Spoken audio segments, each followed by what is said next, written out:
Welcome to the next part of our needs assessment domain.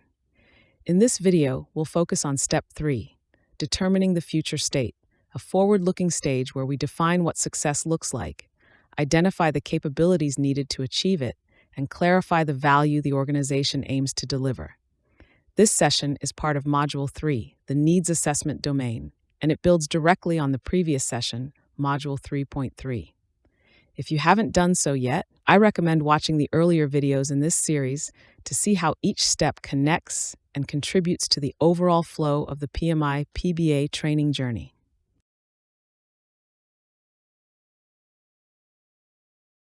After understanding the current state, the next step is to define the desired future state. This is where we paint the picture of what success should look like and the value it should deliver for the organization and its stakeholders. The goal here is not to jump into detailed requirements or specific solutions, but rather to establish a clear vision of the outcomes we want to achieve. We ask questions such as, what are the desired business goals and objectives?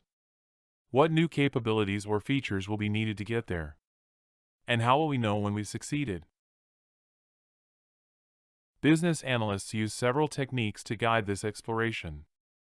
Affinity diagrams help organize stakeholder ideas into themes. Feature models allow us to break down what new capabilities the organization needs. Gap analysis highlights the differences between where we are now and where we want to be. And the Kano model helps prioritize features, distinguishing between basic needs, performance features, and those that truly delight customers. Let's look at a practical example. Imagine a public transport authority that currently manages ticketing through paper cards and cash. In the future state, they may define goals such as improved passenger convenience, reduced fare evasion, and lower operational costs. Required capabilities might include mobile ticketing, contactless payments, and real-time balance tracking. This vision doesn't yet prescribe the exact system, but it clearly outlines what success would look like and the value it will create. Another example comes from a telecoms company. Today, they may be experiencing high customer churn due to poor complaint handling. In their future state, the business goal might be to retain 90% of customers by providing a seamless digital support experience. The required capabilities could include integrated customer profiles, AI-driven chatbots, and better escalation processes. By framing the future in terms of goals and capabilities, rather than jumping to specific technologies, the organization leaves room to consider multiple solution options later. The outputs of this step are twofold. First, a set of well-defined business goals and objectives. Second, a list of required capabilities and features that the future state must include.